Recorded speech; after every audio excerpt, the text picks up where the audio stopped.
a luta diária que o cristão passa na caminhada da fé em Cristo Jesus. Ok? Carne versus espírito. A luta diária que o cristão passa na caminhada da fé em Cristo Jesus. Primeira coisa que eu gostaria que você pegasse é que essa luta é uma luta que diária. Por outras palavras, o que estão a nos comunicar é: não existe uma oração que você pode fazer para resolver esse problema de uma vez por todas. Não existe uma oração que você pode fazer que vai terminar com o problema da carne de uma vez por todas. Já não tenho mais problema da carne. Orei, Deus me tirou esse problema da carne, já não tem. Não existe. Significa que é uma luta que você tem diariamente. É uma luta que você tem sempre. É uma luta que você vai ter sempre na caminhada da fé. Então, é uma luta diária. Depois, ele diz que o cristão passa na caminhada da fé em Cristo Jesus. Significa que o nosso relacionamento com Cristo é uma caminhada. Amém? Amém. O nosso relacionamento com Cristo é uma caminhada. Se é uma caminhada, significa que nós estamos a sair de um ponto para outro ponto. Estamos a sair de um lugar para outro lugar. A minha irmã leu um texto ali que falou que Pedro está a aconselhar, está a exortar aos irmãos como forrasteiros, como peregrinos, que enquanto peregrinam, que façam o quê? Ok, se exclusam das paixões carnais, que luta contra a alma. Afinal, nós estamos numa caminhada. Afinal, nós somos peregrinos. Somos peregrinos de que forma? Estamos a sair da onde? Estamos a ir para onde? Se somos peregrinos, significa que estamos a sair de um lugar, estamos a ir para um outro lugar. Então, o cristão, ele é um peregrino, ele está numa caminhada. E essa caminhada é em Cristo Jesus. É a caminhada da fé em Cristo Jesus. Sair de um ponto para um outro ponto. Mas deixa ele fazer perceber o seguinte, que a nossa realidade espiritual, aquilo que nós vivemos espiritualmente, existiu um povo que primeiro viveu isso fisicamente. Ok? O que nós vivemos e partilhamos, essa caminhada que partilhamos espiritualmente, existe um povo que viveu isso fisicamente. E esse povo é o povo de Israel. O povo de Israel viveu, entre aspas, a caminhada cristã, aqui entre comas, vamos perceber, fisicamente. E a trajetória física que eles fizeram, nós fizemos espiritualmente. Nós fizemos espiritualmente. E eu explico. Tudo que Israel viveu era sombra das coisas que deviam se manifestar em Cristo a favor da igreja. Ok? Existem vários textos que defendem isso, vários textos que falam sobre figuras, sobre sombras, que são as coisas que Israel viveu, que se cumprem em Cristo. Mas vamos lá tentar explicar então essa caminhada, esse povo forrasteiro, ok? E mais um texto para tornar isso mais robusto. 1 Coríntios capítulo 10. 1 Coríntios capítulo 10. Eu é que falei?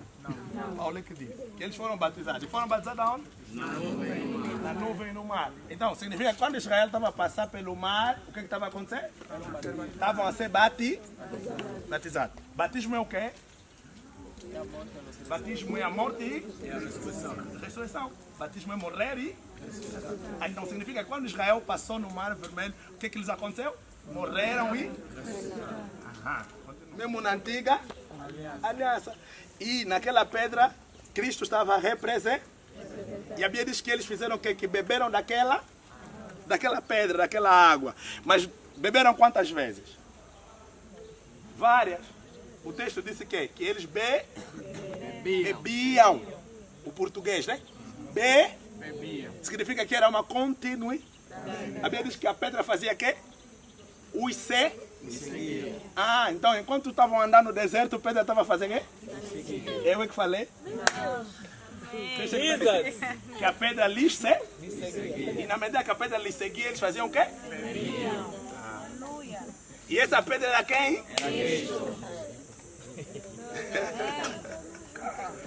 Essa pedra era. Eles foram batizados na nuvem e no. Então, essa experiência deles, física, em nós a experiência quê? Espiritual. Era só para reforçar o que eu estava a dizer. Que eles viveram fisicamente, nós vivemos espiritualmente. Então, vamos agora olhar para a realidade deles física, pelo menos a trajetória deles, a caminhada deles, a peregrinação deles, ver como isso se sucedeu e depois nós vamos nos enquadrar nisso. Porque o que eles viveram fisicamente, nós vamos viver espiritualmente. Falar disso é falar da Bíblia toda, no fundo. Mas vamos resumir, né? Primeiro, há uma necessidade de você perceber que existem dois tipos de raças na Bíblia. Diga 2 tipos de raças. 2 tipos de raça. Diga a raça caída. Raça caída. Raça chamada. Raça chamada. Este dia na igreja estou a pregar sobre revelando o livro de Mateus. Existem 2 livros na Bíblia que falam da genealogia de Jesus. Quais são os livros? Mateus e Lucas. Mateus e Lucas. A pergunta é, por que Marcos e João não falam da genealogia de Jesus? Rapidamente. Porque cada um apresentou Jesus numa perspectiva. Mateus apresentou Jesus como rei, como leão. Lucas apresentou Jesus como homem. Há aquele animal que tem 4 rostos. Rosto de leão, rosto de homem, rosto de águia e rosto de boi. Os 4 evangelhos é isso. É Mateus, rosto de leão, Jesus como rei. Lucas, rosto de homem, Jesus como homem. Marcos, rosto de boi, Jesus como servo. João, rosto de águia, Jesus como o divino. Então, Mateus, rosto de leão, Jesus como rei. Todo rei precisa ser descendente de alguém. Não se assume um trono sem ser descendente. Então é necessário que Mateus fala da genealogia de quem? De Jesus. Por isso é que Mateus fala sobre o reino de Deus, apresentando Jesus como aquele que é o legítimo herdeiro do reino. Então, todos os textos que mais falam sobre o reino de Deus nos evangelhos, está em livro de Mateus. Porque Mateus tem essa visão, apresentar Jesus como rei. Okay? Mas Lucas tem a visão de apresentar Jesus como homem. Todo homem tem descendente. Nenhum homem, todo homem tem pai, tem mãe. Então tem que ter genealogia. Mas a pergunta é, por que Marcos não fala? Marcos apresenta Jesus como servo, como escravo. Quem quer saber o pai do escravo? Quem quer saber a mãe do escravo? Ninguém. Então Marcos não se importa em apresentar. João também não se importa, porque João está a apresentar Jesus como Deus. Deus tem genealogia? Não. Tem pai, tem mãe? Não. Então João atropela já, começa já no princípio era o verbo. O verbo era Deus. Não precisa falar. Está a perceber? Amém. Mateus e Lucas falam do batismo de Jesus. Marcos e João não falam. Quem quer saber do batismo de Deus? Quem vai batizar Deus? Ok? Isso é para mostrar as várias perspectivas. Está a ver? Mas vê, Mateus começa a apresentar a genealogia de Jesus dizendo assim: genealogia de Jesus Cristo, filho de Abraão, filho de Davi. Ou melhor, até trocar. Até isso faz diferença. Ele diz filho de Davi, filho de Abraão. Aí depois começa a descrever até chegar a Jesus. Ok? Mas Lucas não. Lucas começa diferente. Começa com Jesus e vai parar até Adão. Mateus começa com Abraão e vai parar até Jesus. Lucas começa para Jesus e vai parar até Adão. Por quê? Em Mateus é o reino que está a ser apresentado. É um rei que está a ser apresentado. É a raça chamada. Por isso ele começa com Abraão. Vê, se a ideia é apresentar a genealogia de Jesus, tinha que começar. Em Mateus tinha que começar. Você deve começar do princípio. Tinha que começar com Adão e ir parar até Jesus. E Lucas, o inverso, começar com Jesus e parar em Adão. Mas por que que Mateus começa em Abraão? Começou no meio. Dá para perceber isso? Ele começa em Abraão, começou no meio. Deixou outras pessoas, deixou Adão e não sei o quê. Sabe por quê? Porque Mateus é o reino. Lucas está a falar sobre salvação. Lucas apresenta mais Jesus na perspectiva de salvação. Por isso é que Lucas dá detalhes sobre o menino Jesus que nasceu, que veio para salvar. Lucas apresenta Jesus como Salvador. Então, como Salvador, ele está para resgatar a raça caída. Por isso é que começa nele e tem que retornar até Adão. Tem que retornar na originalidade do problema. Então em Jesus vai até lá e resolve o problema. Mas em Mateus não. Mateus nós já não estamos na raça caída, estamos na raça chamada. Porque a raça caída é Adão. Começaram a complicar Deus até Gênesis capítulo 10. Criaram Torre de Babel, idolatria. Deus desistiu deles. No meio deles, Babel chamou quem? Abraão, Mesopotâmia. Então a raça chamada. Começa uma nova história com quem? Com Abraão. Deixa a raça caída. Então, em Mateus é raça chamada, em Lucas é raça caída. Existe a raça caída e a raça chamada. Então, mas a raça chamada é onde começa a ideia era chegar onde é que começa o ponto, né, da peregrinação. Né? Na raça chamada, Deus disse o que para Abraão? Sai da tua terra, da tua parentela, da casa do teu pai, vai para a terra que eu te mostro. Serão benditas todas as nações da terra por teu intermédio. Engrandecerei o teu nome. Aí a história começa. Aí, capítulo 21, 22, pede o filho dele, que é Isaac. Quando Abraão dá a Isaac, Isaac morreu e ressuscitou lá. Essa é outra história. A Bíblia diz, Deus disse para Abraão, agora tenho certeza que você me ama. Então, a tua descendência vai ser como estrelas do céu e areia do mar. Estrela do céu, posteridade espiritual. Areia do mar, posteridade. Deixa eu te dizer, a história da salvação é mais acerca da igreja do que de Israel. Amém. Porque a posteridade que se prometeu a Abraão, a primeira, é a posteridade espiritual, estrela. Depois é que a posteridade física. Israel só foi o caminho para Deus chegar até a igreja. Amém. A Bíblia diz que a lei veio por meio de Moisés, mas a graça é a vida. E a lei serviu de quê? De tutor. Quando o miúdo cresce, o tutor é dispensado. Então o trabalho de Israel foi feito, acabou, foram dispensados. Agora a relação de amor entre o noivo e a noiva faz o quê? Continua. Raça chamada, história acerca do quê? Reino. No reino não há raça caída.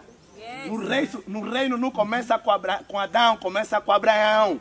Já não tem pessoas caídas, tem pessoas chamadas para reinar. Amém. Aleluia. Amém. Só que essa raça chamada, infelizmente, eles foram tirados, da onde? Babilônia. Mais uma lição para você pegar. Existe uma zona aí na Bíblia que lhe chamam de várias formas, mas é o mesmo sítio. Babel, Mesopotâmia, Ur dos Caldeus, Babilônia, é o mesmo lugar. Se você lê na Bíblia, que não te faça mais confusão, é o mesmo. Então, Atos fala sobre isso, Atos capítulo 7, que Deus tirou Abraão da Mesopotâmia. Mas outros textos que você vai ler diz, ele tirou do Ur dos Caldeus. Tirou de Babilônia. E Babilônia é Babel, onde construiu a Torre de Babel. A Torre de Babel o que é? É a rebelião contra quem? Deus. Contra Deus. E a rebelião contra Deus é o espírito da raça caída. Então Deus tira Abraão do espírito da raça caída para construir a raça chamada. Do espírito da rebelião para o espírito do chamado, para o espírito do reino. Chamou Abraão. E lhe prometeu essas coisas. Mas ele tirou da onde, mais uma vez? Da raça caída, zona Babel, Babilônia, Ur dos Caldeus, Mesopotâmia. Vê, aí ele sai e chega até a terra prometida. Deus lhe mostrou a terra. Ele chegou ou não chegou lá? Chegou. Viu? Okay? E Deus lhe disse, até onde vai a tua visão será um termo dos teus descendente. Aí a história de Abraão, vem Isaac, Jacó, né? Os 12 filhos, as 12 tribos, povo de Israel. O povo de Israel rebela-se contra Deus. O que acontece? Vão parar aonde? No Egito. Okay? Vão parar no Egito. Há o plano de Deus, que é tirar Abraão da Mesopotâmia, levar para a terra prometida Canaã e dar essa terra aos seus descendentes, fica condicionado. Porque o povo vai parar aonde? Numa outra terra, que não é a terra que Deus desenhou para eles estarem. Os descendentes de Abraão vão parar noutra terra. E aqui abre mais um parênteses para dizer algo muito importante. Êxodo capítulo 1, um deles diz assim: estes são os filhos de Israel. Alguém encontra isso mais rápido do que eu? Estes são os filhos de Israel que entraram no Egito com Jacó. Capítulo 1. Me lê só, faz favor. Estes, pois, são os nomes dos filhos de Israel que entraram no Egito com Jacó. Os filhos de Israel entraram no Egito com Jacó. Não é mais fácil continuar. Os filhos de Israel entraram no Egito com Israel. Mas vai dizer, não, os filhos de Israel entraram no Egito. Ou seja, esses aqui são filhos de Israel. Mas o que lhes fez entrar no Egito é Jacó. Alguém está entendendo o que eu estou dizendo? Ou seja, esses são os chamados. Esses são a raça chamada. Esses são os separados. Mas Jacó, lá do carnal deles, é que lhes levou aonde? Então, Israel vai parar no Egito por causa do lado dele quem? Esses é o povo de Israel, mas que vão parar no Egito por causa de Jacó. Então, estão a ver os problemas já da carne? Já estamos começando a desenvolver. Você vê? O que faz com que o lado espiritual fique condicionado é o lado carnal. O que fez com que Jacó vai parar, Israel vai parar no Egito é quem? É a carne, é o Jacó. O que faz que muitas das vezes você que é espiritual, você que é cristão, você que é filho de Deus, mas mesmo assim foste parar no Egito, o que faz isso é o teu lado o quê? Você vai começar a entender muitas coisas que é debate entre teólogos, vai deixar de ser dúvida para ti. Amém. Coisas do tipo, não, cristão pode ser possesso ou não. Não? Nunca ouviram esse debate? Aí, os da graça, pai. Não pode ser. Já salvou mesmo, já salvou, acabou. Não sei o que, demônio não pode. O Espírito Santo está no sítio, o demônio também está lá. São debates, né? Mas aí estava falando quem? Jacó e Israel entrou no Egito. Não está a negar que ele é Israel, mas está a dizer que o lado dele é Jacó. Ele é Juan. Não estamos a negar que você é filho de Deus, mas o teu lado Jacó pode te fazer parar num sítio que você não devia estar lá. Estamos mesmo a te olhar, és cristão, mas tal manifestação que está a ter é mesmo de possessão. Mas ser cristão foi parar no Egito com Jacó. Dá para perceber isso? Amém. Aí sim, vão parar no Egito com Jacó, estão lá. 400 anos de sofrimento. Sabe o que é estranho? O povo está 400 anos a clamar, mas Deus não está resolvendo. Eu dei uma série lá na igreja, falei sobre algo, velho.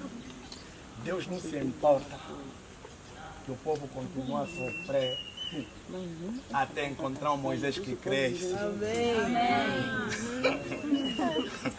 Tem pessoas que estão a sofrer porque você não está crescendo.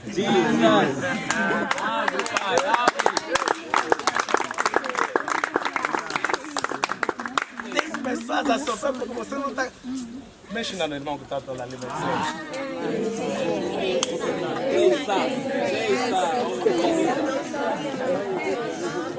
Tem pessoas a sofrer porque você não está crescendo. E vê como é que é Deus. Deus esperou Moisés nascer. Moisés tentou resolver com a carne dele. Deus deixou sozinho, bateu com a cabeça na parede.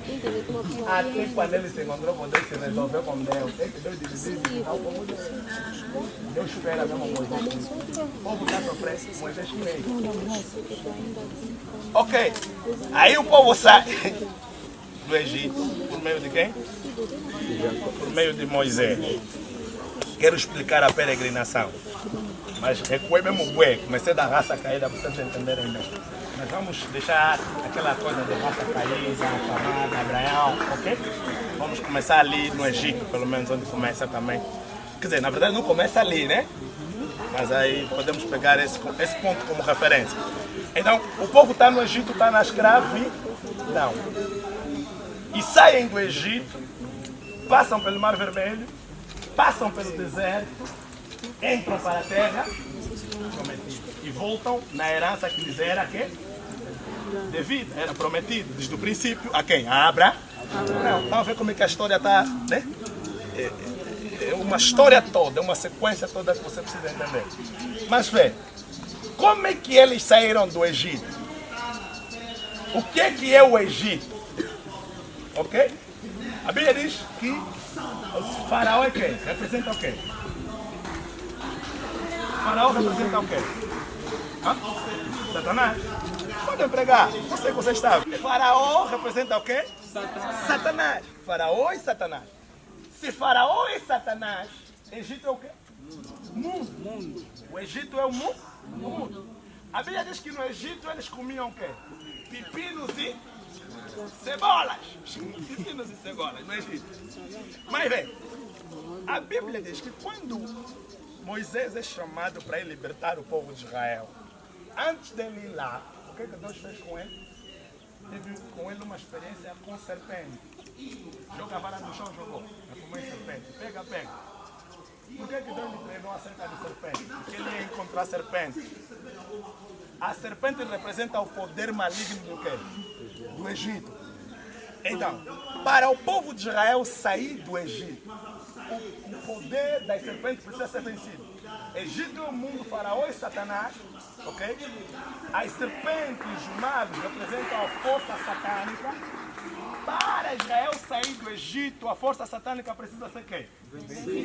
Então, o Moisés que está aí lá tem que ter capacidade de vencer a força quem? Satânica. Então, treina já com serpente.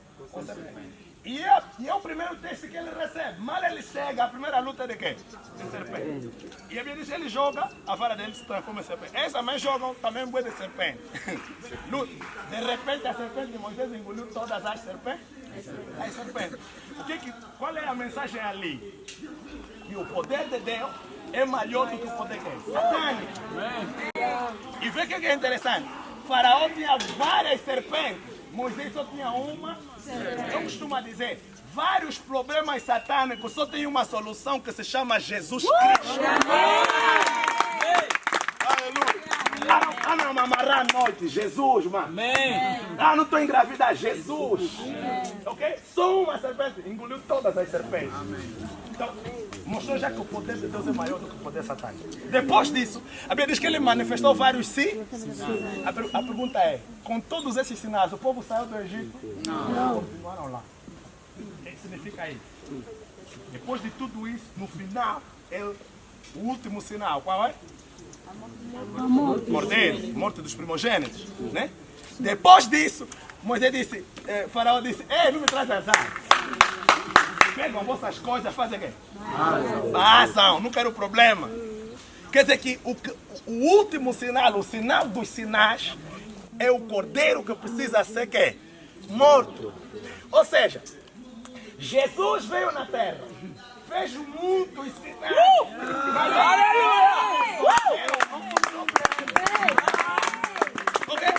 Muitos sinais não resolveram o nosso problema. Tinha que se manifestar o sinal dos sinais. Ou seja, o cordeiro precisava morrer. E quando o cordeiro morre, a mesma coisa que o Faraó fez, que Satanás fez conosco. Não me trazem azar. Esse povo que é chotado vão. São o quê? Os tales forrasteiros. E a minha irmã fez o quê? Leu. Então, a peregrinação do Egito estão aí aonde? Na terra deles. Terra prometida. Então, nós os cristãos somos isso. Saímos da garra de Satanás, Faraó, saímos do Egito, mundo, saímos das forças satânicas, as serpentes, por intermédio da morte e ressurreição de Jesus, e fomos arrancados de lá e estamos a ser levados para a terra que?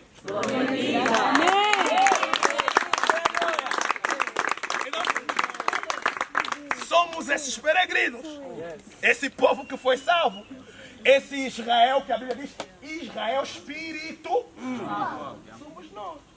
Saímos do Egito, estamos a ser levados. Mas agora vem, quando sai do Egito e está a ser levado, chegam até o Mar Vermelho.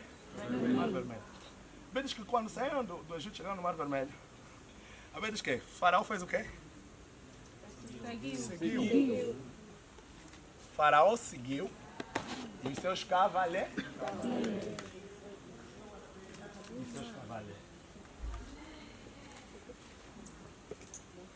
Quando o cordeiro foi morto no Egito, o cordeiro depois ressuscitou? Os cordeiros que mataram ressuscitaram? Não. Só morreram. Então, a morte, só a morte, apenas a morte, sem a ressurreição, só resolveu um problema. Resolveu o problema do mundo. Só.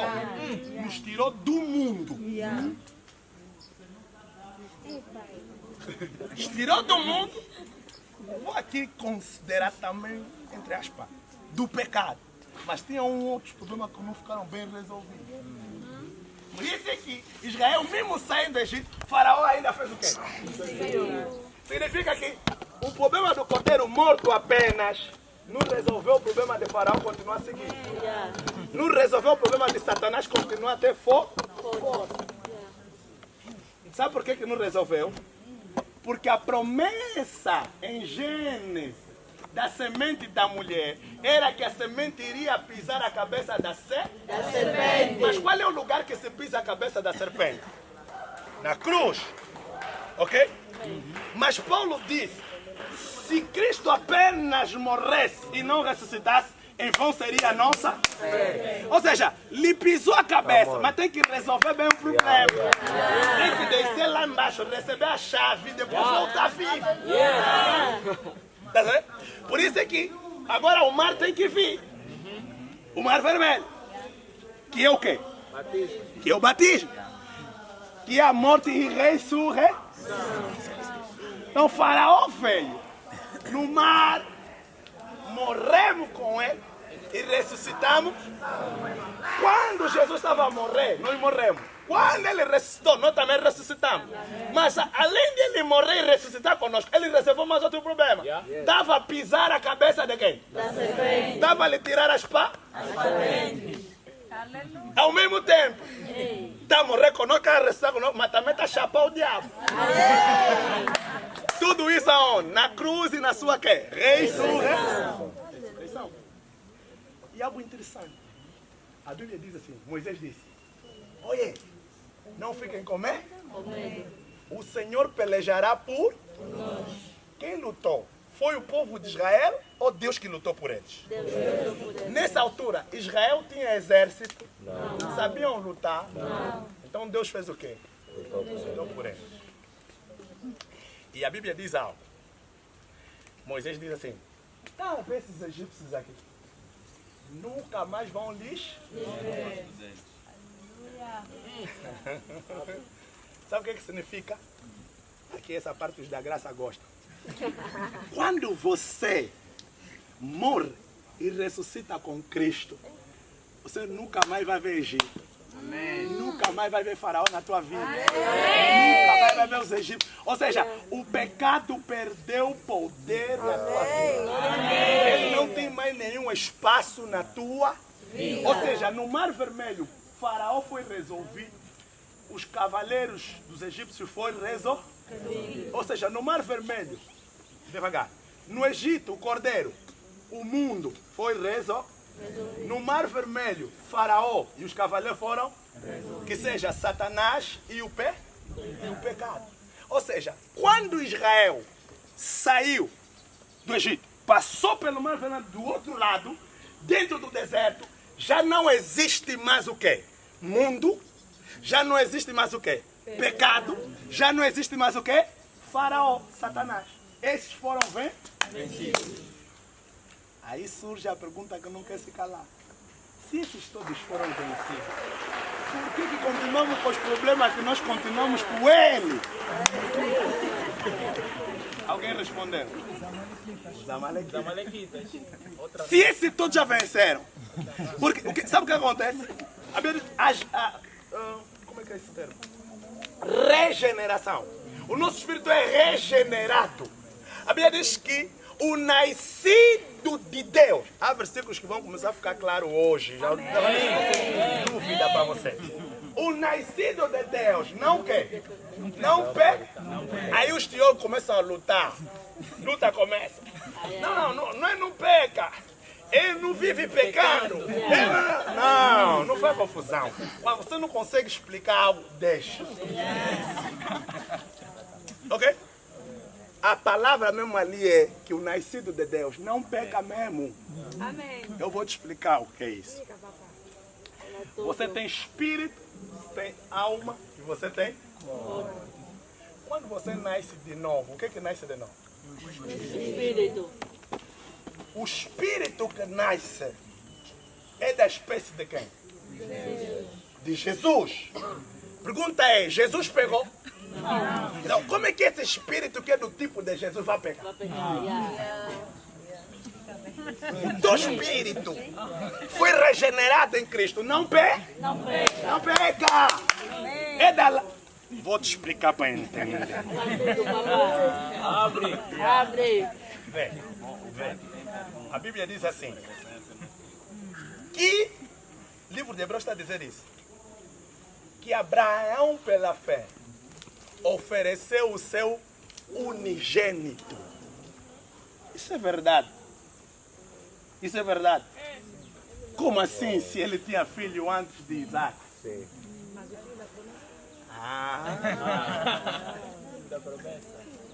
A Bíblia diz que ele ofereceu o unigênito. Mas alguém que não entende isso vai... Oh, não, calma ali, essa Bíblia aqui está mal. Como é que é o unigênito se antes de Isaac tinha Ismael?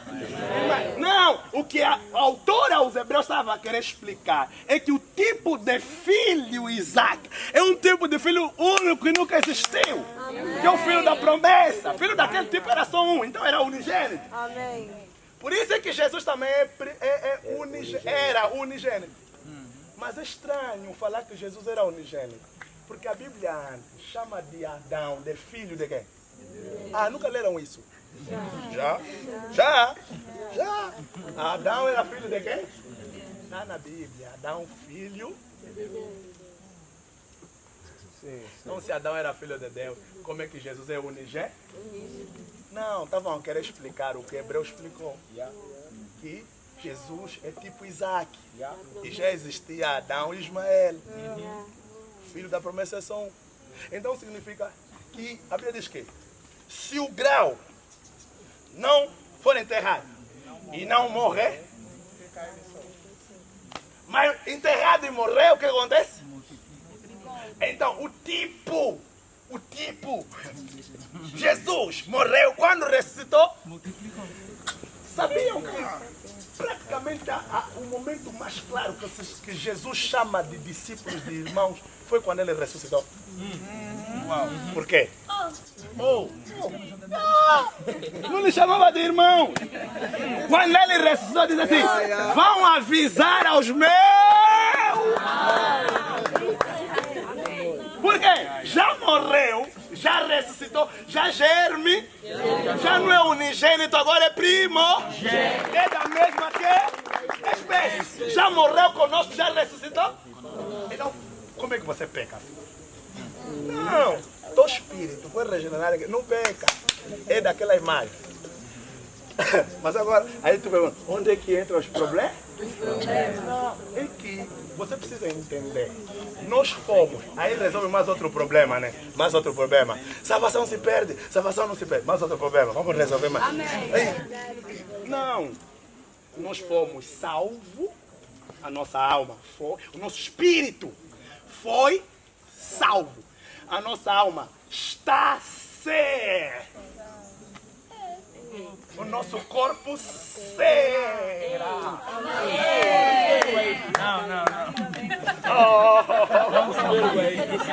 Por isso é que lutam, porque pegam um texto que tem a ver com o espírito, metem na alma. Texto que não tem a ver com a alma, metem no corpo. Confusão. Dá para perceber isso? Nosso espírito foi salvo, regenerado, não tem pecado nenhum. Nossa alma está no processo. Nosso corpo. Isso explica-se na peregrina. Eu estou no tema. O tema diz que é carne versus espírito. A luta diária que o cristão passa na caminhada. Caminhar. Estou a explicar a caminhada. Não sei se está a entender. Amém. Ok? Então, a minha pergunta é: quando Israel saiu do Egito, passou no Mar Vermelho, existiu mais Egito? Não. Existiu mais Satanás? Não. Existiu mais egípcios com cavalo? Não. Ficaram. Então é isso. Quando você nasce de novo, você é outra pessoa. Amém. Aquele feliz que bebia cuca morreu. Não existe mais. Entendeu? Você mesmo é outra pessoa. Nasceste completamente de novo. Mas aí tu passas pelo mar, entras pelo deserto. Amém. O que tipifica o deserto? Lutas. É um dos simbolismos, correto, um dos simbolismos do deserto. Qual é? Lutas. O deserto simboliza lutas, o deserto simboliza processo, o deserto, preparação, provação, sim também, provação, ok? Mas um outro simbolismo do deserto é o mundo. Porque nós nesse mundo estamos a ser provados, estamos a ser preparados. Somos a noiva. A noiva no deserto está a ser preparada. Aí a mesma maluquice acontece, começou a ligar tudo. Rebeca passou pelo deserto até encontrar Isaac. Então também é um processo. Pelo deserto a Rebeca estava andando com quem? Com camelo. Não toca mais no camelo, é outra coisa mais, vamos abrir outra coisa. Estava andando com quem? Estava andando com o servo. Até chegar com o servo. O servo tipifica o quê? Espírito Santo. Mas nós estamos no deserto. Sim. Então, o deserto simboliza o mundo. Aí tu vais questionar o pastor. Não, pastor, estás agora a me fazer confusão. Se você já disse que nós saímos do mundo no Egito, como é que agora vai mundo mais esse Alguém que podia perguntar isso? Então, vou te explicar. O mundo Egito. Estou gostando muito aí, já não quero mais. O mundo Egito, né? O mundo Egito é diferente do mundo deserto?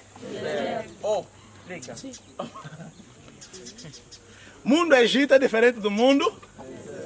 Mundo Egito é quando você estava na garra de Satanás. No pecado. Quando você mesmo era o tirador de redes. Mundo pecado contigo. Você não tinha remorso até de pecar. Igreja não te dizia nada. A Bíblia não te diz nada. Você está no mundo. Nas garras de Satanás. Egito. Na escravidão. Agora, deserto é outro tipo de mundo.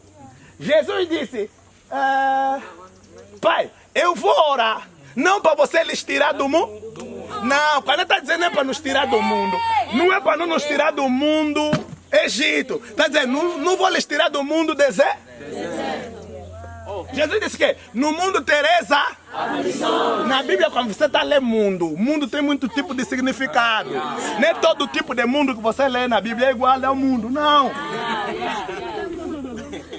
Não, quando ele está dizendo no mundo tereis aflições, ele não está dizendo mundo do pecado, está dizendo mundo mesmo em si, mundo sistema, vai ter problemas, é normal, temos aflições, porque ainda estamos no mundo, estamos no deserto, estamos no processo. Israel no deserto não teve problemas. Então, Amém mais. Glória. Estás a ver a coisa, né? Então, a diferença é essa. É que o mundo Egito é o mundo escravidão. O mundo deserto é o mundo passagem. Aleluia. Mundo para peregrinação. No mundo Egito, Israel estava parado, não estava peregrinando, estava a sofrer. No mundo deserto, Israel está a caminhar. Então, eu não estou mais no mundo Egito, onde estou preso e parado. Eu estou no mundo deserto.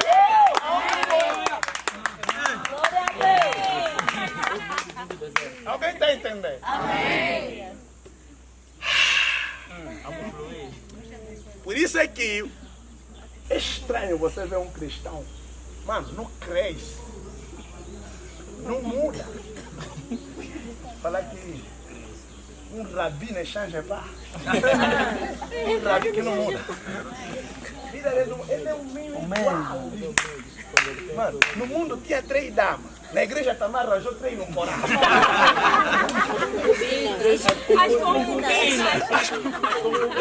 As concubinas. Não pode. Porque todo mundo já não é Egito, todo mundo é mundo deserto. Estás em cá. Vou explicar mais uma coisa. Estou a explicar a caminhada. No mundo Egito, Israel comia quê? Pepinos e cebola. No mundo deserto, Israel comia quê? Então não é mundo igual.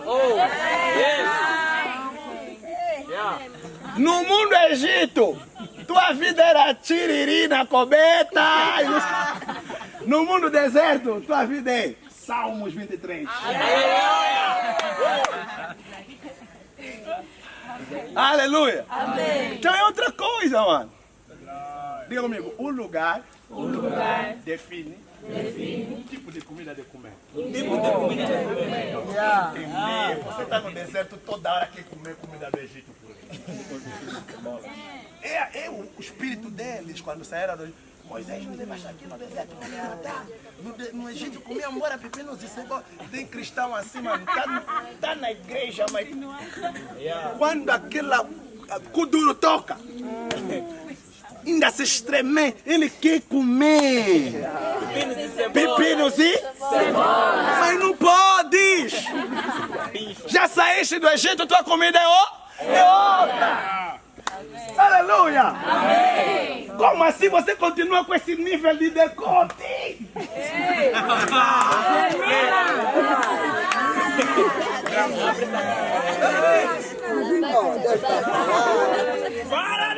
Como é que você continua com esse nível de curtinha? Esse nível de curtinha não é do deserto, é do Egito. Dá para perceber isso? Agora vem outra coisa. No deserto, no tempo era. Vem no ficar sujo.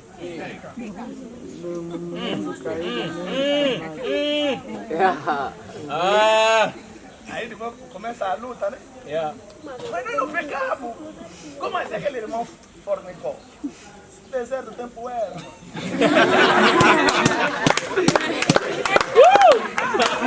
Pegou a explicação. Vou te explicar um princípio teológico muito forte. Fala sobre quê? Fala comigo, fala comigo justificação. Santificação. São duas coisas. No Egito precisa-se de justificação. No deserto precisa-se de santificação. Amém. Justificação não é processo. Acontece uma vez e ponto final. Quando você saiu do Egito, Jesus entrou na tua vida, você foi justificado. Por isso Paulo te chama de santo. Acabou. O teu espírito nasceu de novo.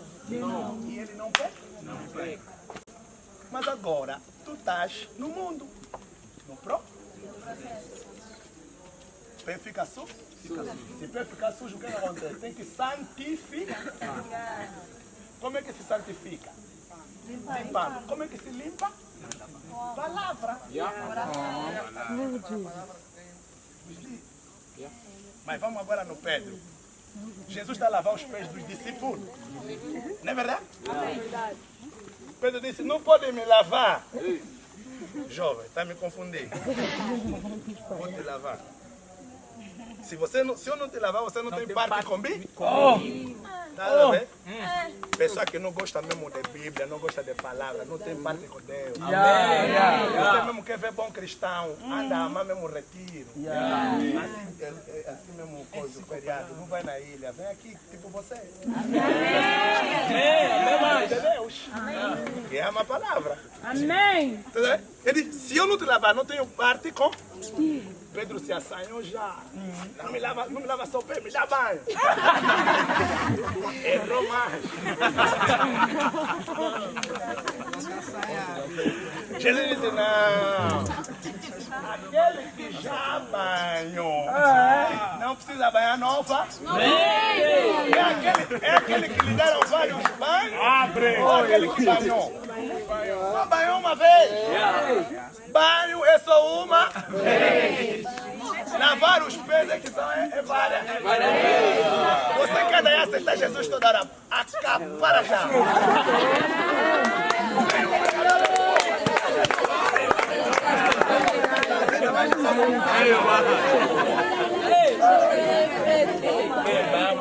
Então o problema não é banho, não é problema de banho, é problema de lavar os pés. Já banhou uma vez, acabou. Aí Jesus disse, não precisa banhar nova. Por outras palavras, justificação uma vez, santificação várias. E Jesus disse, a árvore ligada a mim dá muitos frutos. O que não dá, eu faço o quê? Mas o que dá, dou muitos. E eu faço o quê? Eu limpo. Mas se vai limpar é por quê? Mas mesmo assim está ligado na...